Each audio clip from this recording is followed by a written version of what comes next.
d'abord peut-être énoncer quelques convictions, puisque mon rôle c'est de représenter aussi les positions de la FHF.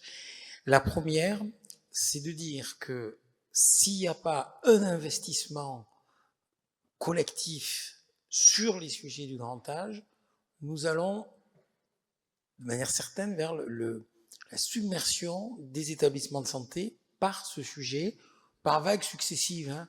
Les périodes de canicule, les périodes de grippe, on l'a vu depuis un an. Donc, nous ne ferons pas d'économie en économisant sur l'accompagnement du grand âge. On augmentera les dépenses du champ sanitaire avec au passage des pertes de champ. Ça, il faut vraiment qu'on arrive à en convaincre les pouvoirs publics parce qu'on a plein d'échos qui montrent que ça n'est pas encore compris. La deuxième chose, c'est qu'un des leviers, tout le monde dit la prévention, la prévention, la prévention, et puis il y a des textes qui sont votés, qui sont beaucoup plus précis.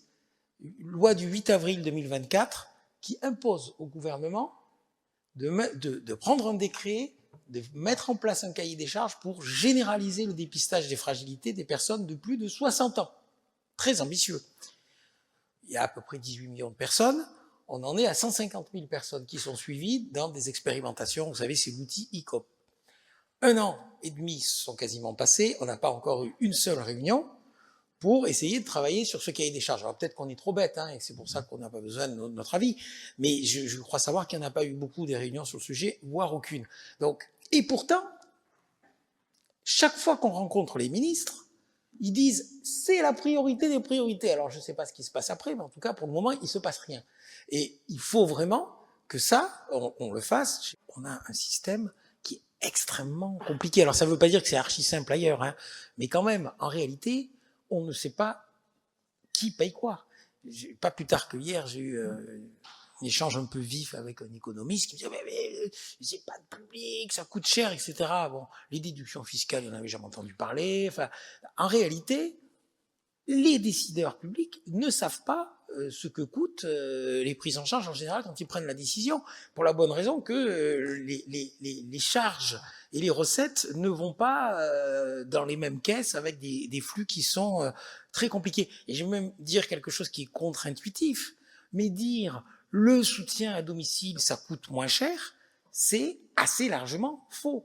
Ça ne veut pas dire qu'il ne faut pas développer le soutien à domicile, il ne faut surtout pas me faire dire ce que j'ai pas dit, mais il ne faut pas dire on va développer le maintien à domicile parce que ça coûte moins cher. La réponse c'est que ça dépend, et que quand la dépendance est très forte, ça n'est pas vrai que ça coûte moins cher.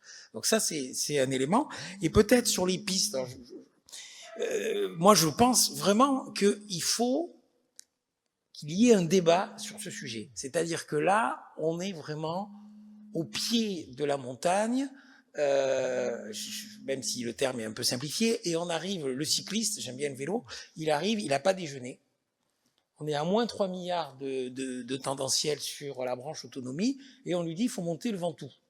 Mais là, en 2027, c'est le dernier moment où il peut y avoir un débat national, alors au moment des présidentielles ou un peu après, pour dire on se donne des outils de financement nouveaux face à un risque de sécurité sociale nouveau. Ou alors, ça va être le scénario du chacun pour soi, avec des risques majeurs, et on peut déjà voir les unes en 2032 ou 2033 pendant l'été en disant c'est un scandale, les gens ne sont pas pris en charge, ils décèdent chez eux. Non mais c'est un risque réel. Enfin, c'est ce qui se produira de manière quasi inexorable si on ne met pas en place à la fois une meilleure coordination, enfin ce qu'on est en train de dire là, mais aussi des financements nécessaires qui peut-être ne recourront pas qu'à l'argent public, mais voilà, il faut mettre en place des outils de financement qui n'existent pas aujourd'hui.